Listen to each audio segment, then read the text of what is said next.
Hello, everyone. My name is John Edwards. With me, as always, is Zeke Baker, and together we make the Dad's Drinking Bourbon, wherever you are, whatever time it is. Thank you for making us part of your day. Said that as quick as I could. Yeah, you sound a little winded there, bub. A little winded. Well, we've been talking to Bernie Lubbers for 5 hours now. Oh, no. I mean, collectively, I guess we've been talking. Bernie has dropped more knowledge than I could have ever imagined in a very Bernie simple talked night. for an hour and 25 minutes, and we got 5 minutes of questions. Yeah, we got small interjections and questions that just let us Hope into it was more. okay. No, don't. We say that in a like. Good. We have been taken to school by the whiskey professor. I am a professor. Such a good rabbit hole of Thank you. questions. For a guy who's not a distiller and who's not a scientist and doesn't do this, I have delved into the industry. So If you miss part one, Bernie really dropped some knowledge, and it's one of those things where people say, "Why do we do this podcast? And why do we, we don't get paid, we don't get," and it's the experiences of sitting down with someone like you and having that conversation, drinking whiskey with you. That's what charges us. That's what we really enjoy. It was a blast. I had a good time. And we talked about some hot button issues. We did. But now it's time to drink some hot whiskey. To drink. So what we have here is we have the 9-year-old Old Fitzgerald Bottled-in-Bond. It is going to be the fall release. It was made in the fall of 2008. It's 100 proof, bottled in 523. the spring of 2000. What's the year on there? 2018. Yeah. So And it's 9 years old. yes. So this is people have heard about this Old Fitzgerald release, and it is this is the one that's not out. So the one that's out is an 11-year. They're all bottled in bond, so it's 100 proof. Talking about this one first because it's 9 years old. So we're going for the younger to the older. So this one's coming out in the fall. And it's pretty exciting. The whole release, I think, is exciting. To have the heralded brand of Old Fitzgerald be national again is pretty cool. It's a gem. It's a gem. Having that brand is a gem. A little background on Old Fitzgerald. It's made by the Herbst Distillery in Milwaukee. And then it was only available on train cars, steamships, and gentlemen's clubs. I'm not talking about the gentlemen's clubs by the airport. I'm talking about the gentlemen's clubs, the rich folks that we belong to. Where you go and smoke a cigar. Like the Penn Dennis Club in Louisville, Kentucky. There's probably one here.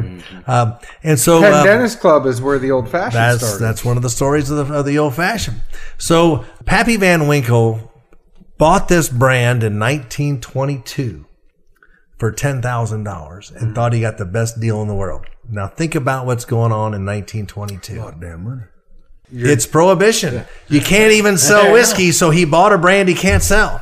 It's For prohibition. $10,000 in prohibition, but 1922, which is like $300,000 today. And he couldn't sell it for 12 more years. So how crazy is that? So that's how much Pappy Van Winkle thought of the brand Old Fitzgerald. So then he brought it out, introduced it to not just those select little markets, but every market, and made it into a brand that was always bottled in bond. There was never a variant of Old Fitzgerald that wasn't bottled in bond.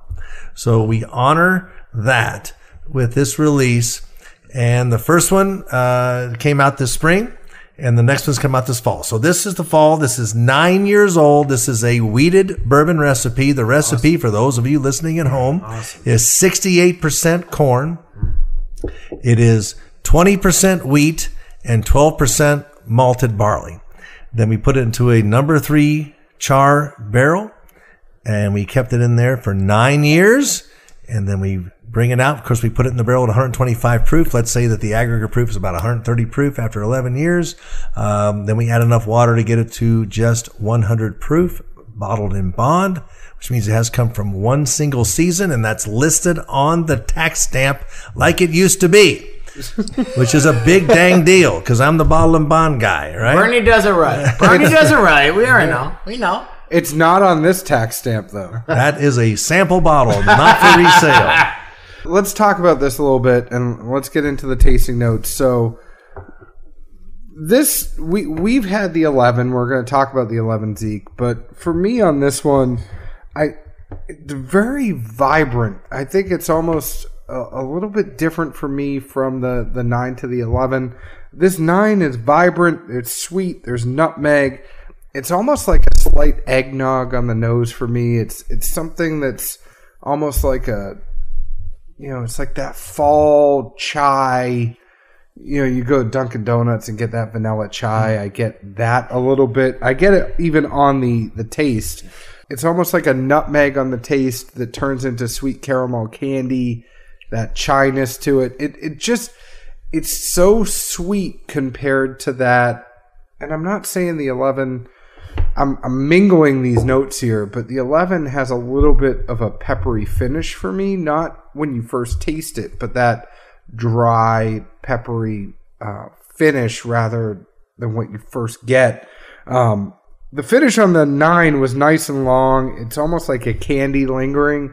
There's a slight corn, but not in an off-putting way. It's a corn like a candy, not a candy corn that you would taste at Halloween, the orange candy. I'm talking about a candied corn, like something you would have in a candy bar that almost kind of lingers in your mouth. What are you getting on this one? Well, at least I'm happy to see you mentioning the coffee lines, because I feel like half the time when you call me during the day, you're either at Starbucks or Dunkin' Donuts getting some random coffee, and I have to hear the order. And hold on, bud, hold on. Lately, it's just been give me a big black coffee. That's what I've been drinking lately. Now I know what's wrong with your palate. Finally, laughably, somewhat similar as well for the 9-year Fitz coming out. I thought the nose. I put down it had corn aged far enough just to have the sugary sweetness that would be desirable. Palate wise, it ranged some. At first, the corn was prevalent. There was also a low burn, and then towards the back, some of the sugars got more noticeable. Somewhat with the sugars, also some heat seemed to kick up a little bit. It just definitely had a better balance and range to me than what I remembered off the 11, and more of a sweet spot, you would say, as far as whoever was in these ricks picking barrels, etc. It reminds me of some other products I've had that were a 10-year 100 proof and also wheated, part of a centennial release, but they had perfections and imperfections, but they all intermingled into just a really good balance of a product. And that's kind of where I was with this. There was things that I just really gravitated to and love, things that at times hit me, and I was like, that's not my cup of tea. But if you look at it, 3 or 4 tastings in, and where it is as a whole, front to back, etc., all 360 degrees, I like the complexity and what it offers and where it ranges in various directions.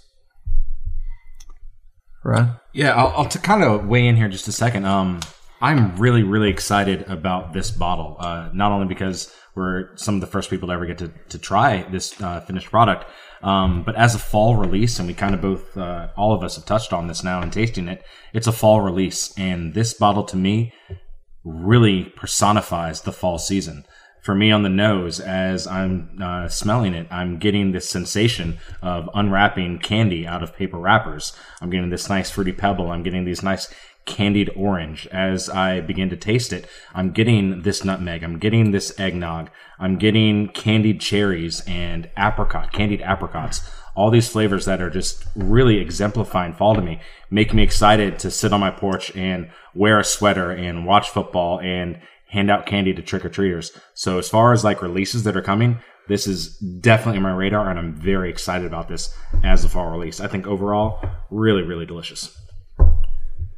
Vinny, do you have any notes on this one? I'll piggyback on Yamada. It's like my grandmother that loved Christmas. You go in the basement. It sounds effed up. It sounds effed up. I'm not gonna lie, but you unleash the ornaments and you unleash the history on it. And you walk in, like I told Ryan when I walked in, I said, "Man, I'm gonna taste this Christmas. Nutmeg, cinnamon. You know, that's what I get on the nose, and it's just, I'll taste this all day. You know, I'll sip it. I'm not going to do a shot. You know, I'm not going to sit there all day, but I'll taste it, and I would sell it. You know, it's amazing. You know, that's all I'll say.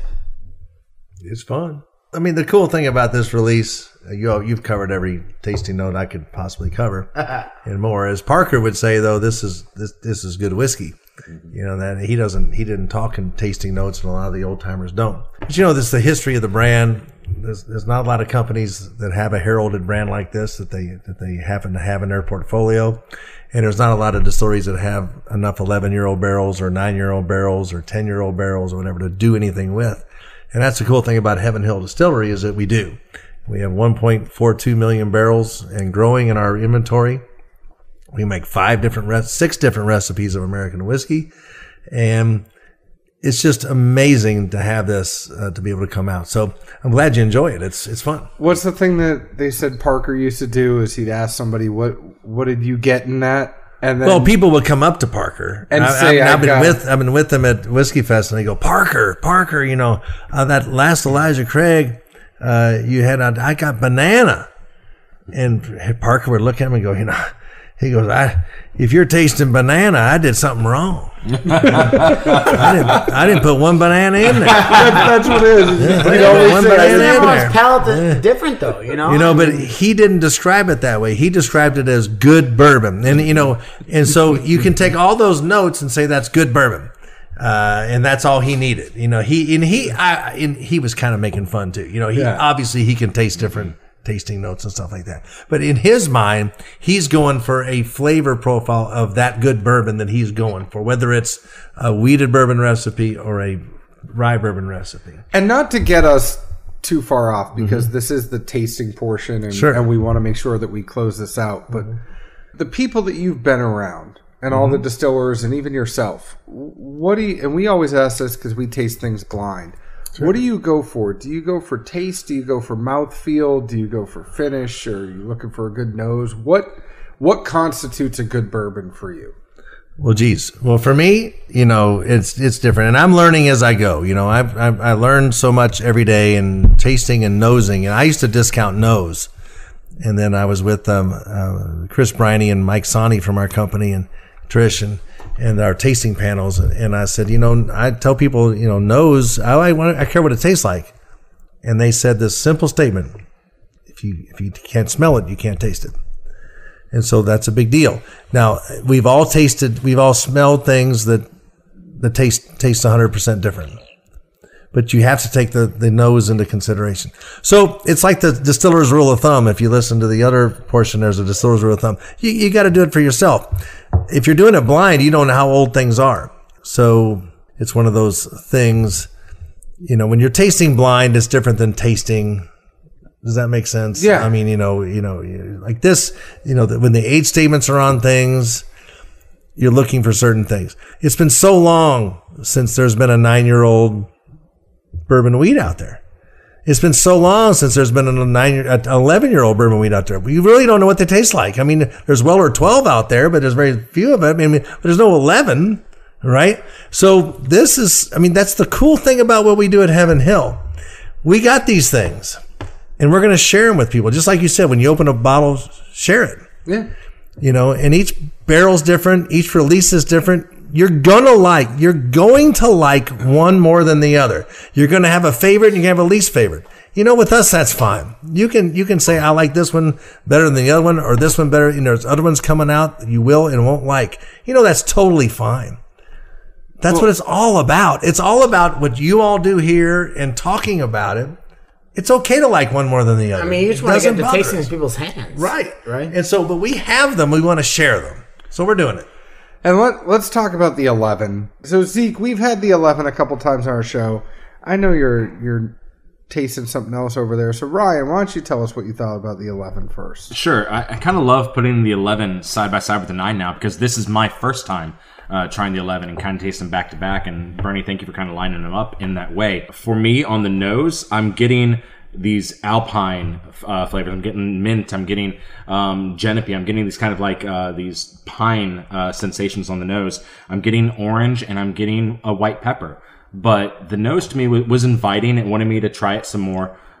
It was the palate. It was the mouthfeel on this one, especially in contrast to the 9, that really got me. Where the 9 for me was like a crisp autumn day. The 11 for me is this kind of buttery, oily, like tongue-coating mouthfeel that I enjoyed, but I wasn't expecting, especially tasting it after the 9. The kind of flavors that were left over for me were a black licorice and black pepper, which were enjoyable, and it had this like really elongated finish. But for me, on this one, enjoying it was all about the mouthfeel, really.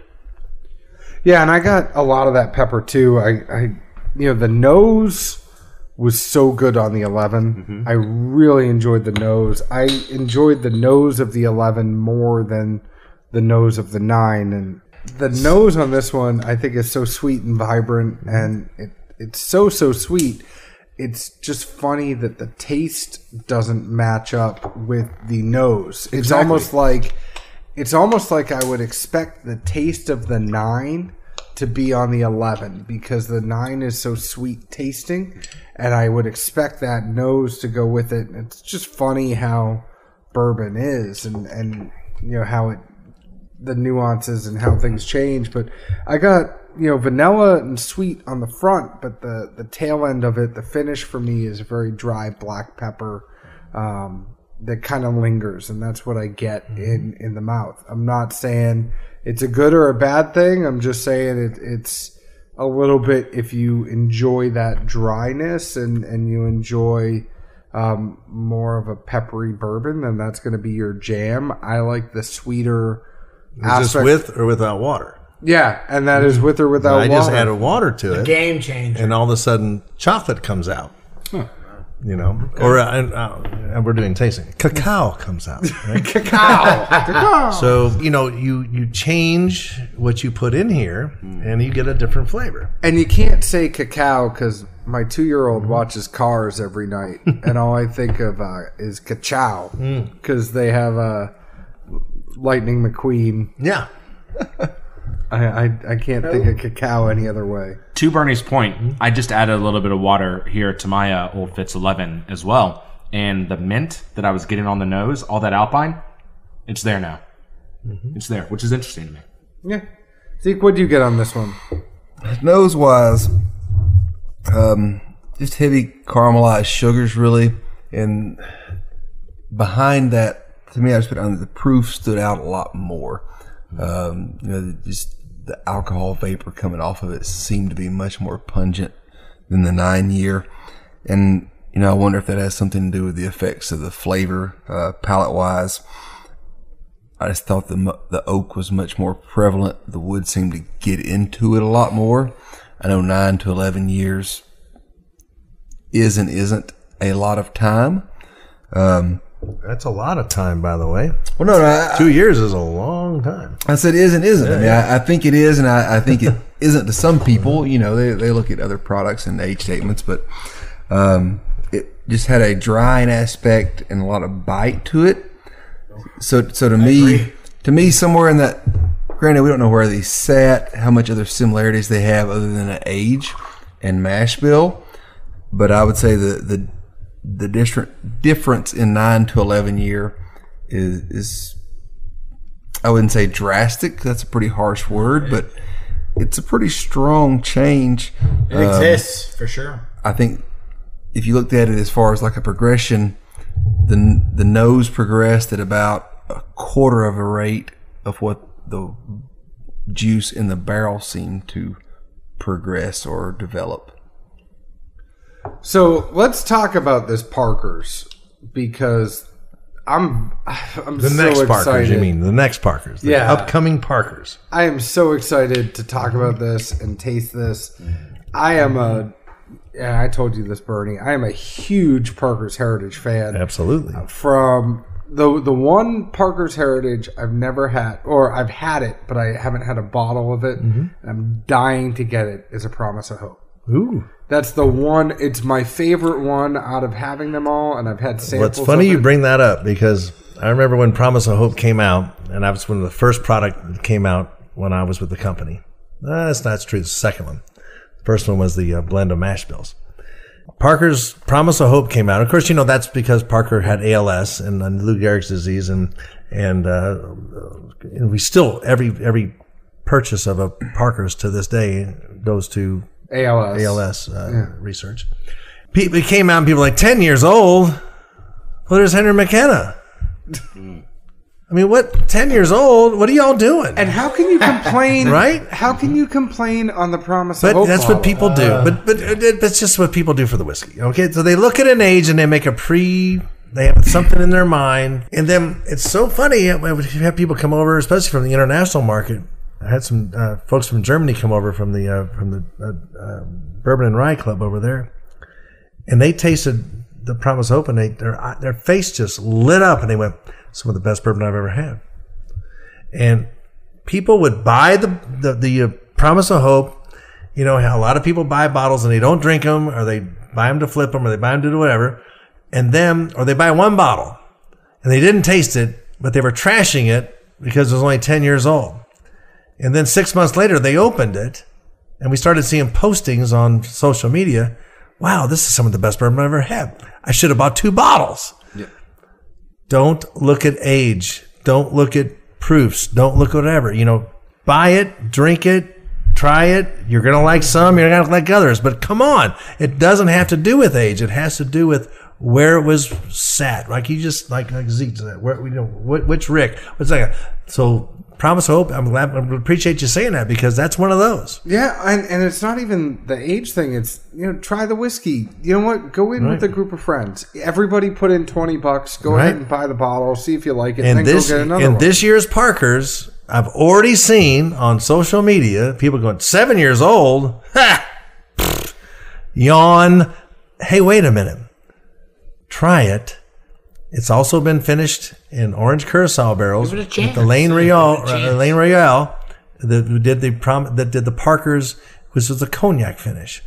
And that's the same guy that worked with Booker back in the day when he did the original Distiller's Masterpiece. These are legendary people who got together, who didn't just say, we're just going to do this to do something commercial. This is amazing. So the new Parker's is 7-year-old traditional bourbon mash bill, which is 78% corn, which is our Evan Williams, Elijah Craig, Henry McKenna, Fighting Cock, J.W. Dan, Heaven Hill recipe, 90% of what we make.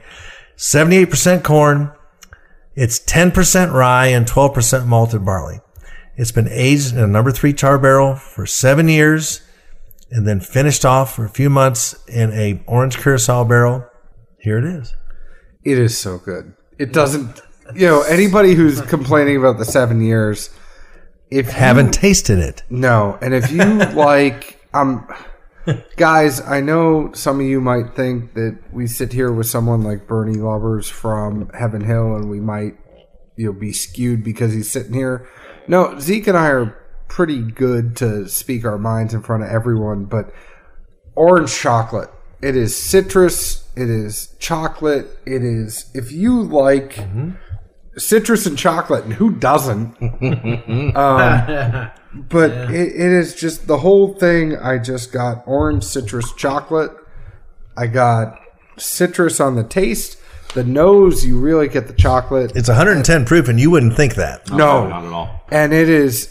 The funny thing about it is it's like the taste is citrus for me, and then the finish is chocolate. So all of that stuff just lingers in your mouth. Cacao.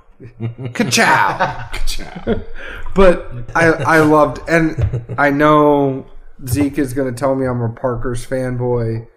I just really enjoy this one. Well, you are, but I am.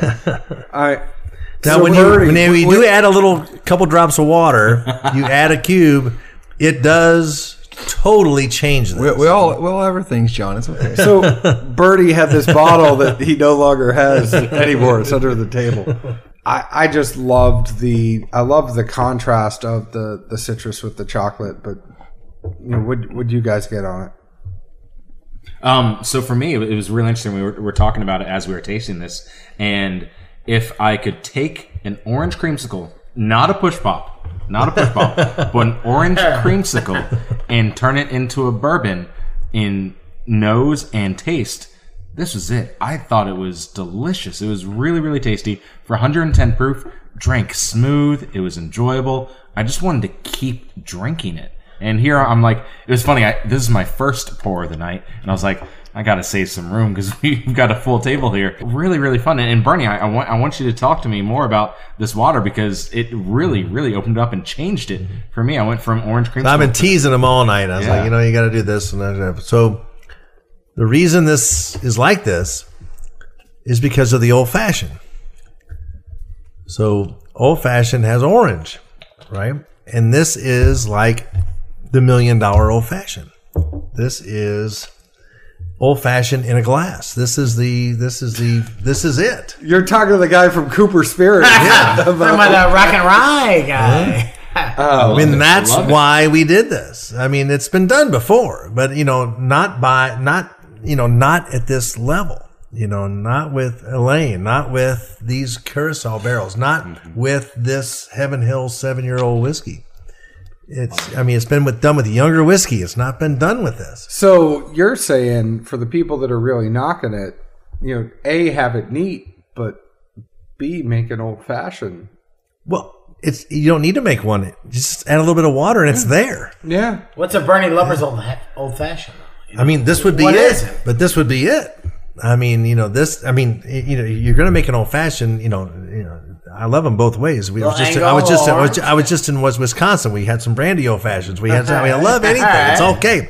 But, I love it when every derby, we all joke each other. We kid each other, right? So we see each other, distillers and Chris Morris is always on the derby coverage and they make the $20,000, mint julep with the, with Woodford and shipping the ice from the Arctic and all kind of stuff and whatever. What they don't realize is the cup that they put it in probably cost $19,000. Well, I know, but I'm just saying this is that for the old fashioned. Yeah.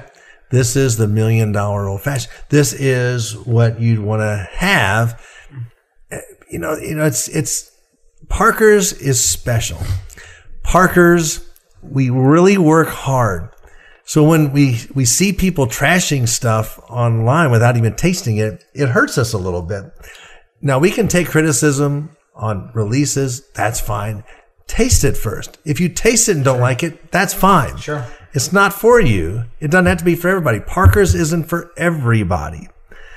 I mean, are we 12 for 12, 13 for 13? I don't know, but we do take a lot of time. And, Parker had his thumbprint on this. We have enough in the pipeline that Parker had his thumbprint on for, 20 or 30 years. We got a lot of things. They don't all make it. When you think of the old fashioned, it's pretty cool. Oh, It's a pretty, and I love that you say you just loved it neat. I mean, that's just perfect. But then a little bit of water, it's just another thing. And we're really proud of this. I mean, and taste it. As you should be. Yeah. As you should. Zeke, what do you think? I'm still thinking to a degree. Earlier when we had it on, I thought the nose, I put down orange, high proof, pop rocks, maybe even to the point of like a Star Bright, and not necessarily for a mint flavor, but the ones that are different flavors that have just that sugary component mixed in with some type of fruit texture. Neat to me. I thought on the palate it was a little brash. It was hard to take in. I'm not sure. It could just be simply between the proof and the bourbon and the finish. It just really throws you for a loop. Palate wise, you get simply a lot going on. You haven't tasted anything like this before. You've got 110 proof of, a bourbon then aged in a completely novel profile. And I definitely agree. I think the few drops of water scale it back to a much more enjoyable, well-rounded approach, which like John said, we don't do a whole lot with water, literally just because A, lazy, and B, it's a whole nother realm that we'd have to dive into the rabbit hole in, and Right. If you bite off more than you can chew, right? We stay in our lane, Right, And that lane is. I mean, this is something that you've never tasted before. You're real. Yeah, you're right. It is. You're right. I mean, it's new territory. You like it? Hey, all that matters is if you like it or not. You don't have to like it. It's 50-50. I can't pinpoint where I make a hard left turn, but Got black licorice. That's what I get. But something, I don't know. Somewhere I make a left turn, but if nothing else, I appreciate novel releases and throwing a curveball when everything else is based on an industry standard. And, well, this is what we've done. This is what we continue to do. The element of surprise, the change-ups. And I think more than anything, the PHC line offers that. Like, for an annual release that bears a name, that's nice. It's recognizable. But no two are guaranteed to be the same. And even inside the release, like we mentioned, I think probably on the other episode, The 11s. last year with the PHC 11, none of those barrels are the same. I had 3 that I, hands down, did not like, and one that I thought was just nectar.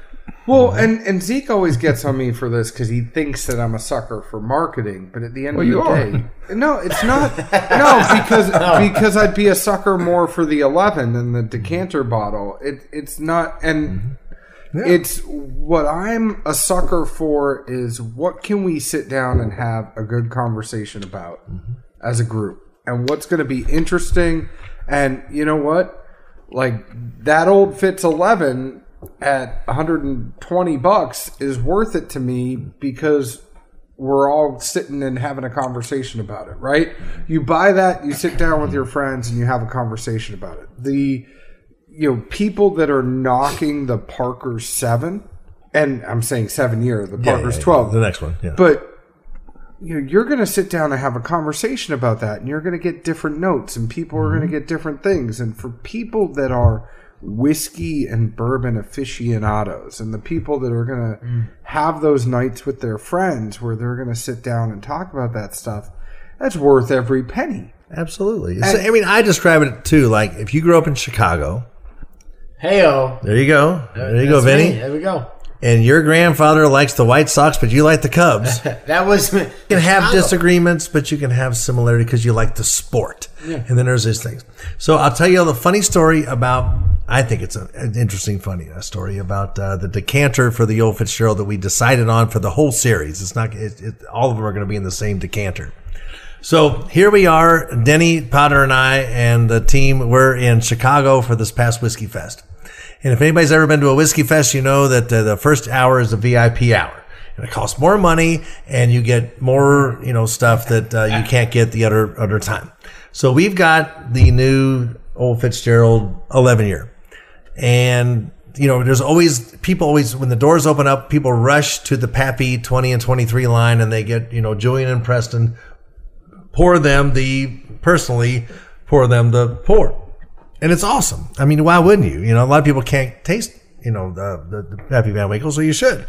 So, but they're passing up our table, most of them, and we've got 18 and 23 and we got this and all that. But, they want to get, that's fine. The smart people, they say they've already, the people have already had Pappy, they're at our table and stuff. But I look over and who's running over with a glass? Julian Van Winkle. Veteran. So this is his grandfather's brand. And he is excited about this. So he comes over to our table and he says, Danny, Bernie, I got to have some of this. Right? So we pour him it and we're just excited. Here's Julian. We all hang out. It's fun. Julian's a great guy. But it's exciting that there's a spark in his eye about this. To see that we've brought up something part of his family, and we're the ones holding the torch now, for that brand. Kind of cool. And he tastes it. He says, "Oh, this is great."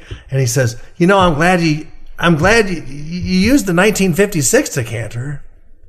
And I said, "Well, Julian, I don't know whatever marketing material You're said like, that." that's before I said the market. I don't know if that's right or not. I said, I don't know if that's a 56 decanter. I'm doing all the disclaimers, because I don't know. And he goes, No, Bernie, I'm telling you, I have a case of this in my basement. That's the 1956 decanter. Must be nice. We didn't know it was 1956, but we looked back and this was our favorite bottle, and he was excited about that. But I think it goes back to, bourbon is all about the stories. It's all about the people. It's all about the families. It's all about the experiences you have with your friends. And how cool is that you are now the stewards for his family's legacy? Sure. And that's really cool. Huh? Before we close this out, though, we all had some 30-year-old bad bourbon. And oh my God. Now, I brought a bottle just to prove that age doesn't Label really bad. mean Label good bad. things. But I brought, when we did the second release of the Parkers, which was 27 years old, we had this thing called the Methuselah program. And we put in some 30-year-old, it was 170.3 proof. It's not good. Right. It's not good Did at you all. drink it? This was from the top floor, though. This was from the 7th floor. You didn't see my face. You take a sip of it right now. I've been nosing it. This Take was a from the sip of 7th floor. I got a little swig in the glass. And that's Let's where look we at the glass. learned that you need to bring older whiskey from the first floor. So that's why I'm telling you, other places are going to have to learn 10, 20 years how this works. But we have learned. Wait, And this is not good. you don't have to get up from the table. Come on, you're tougher than that. Like Ryan's getting up from the table. No, actually, really not good. very, very Bernie, a little pass. Bitter? interjectively, I will say, nose-wise, I have had something that very much reminds me of that. It was from the people across the street from Heaven Hill. At that time, it would have been a 17-aged product. It was distilled in 89, that being 30 years old. Those are going to be pretty close. At that point in time, it was 144.8 proof. And literally, it was hot at first. But once you counted to about 3 to 5 and let that heat come off, it was just pure good flavor underneath. So I think this is just strictly an age. This is just an exercise in where you bring it from.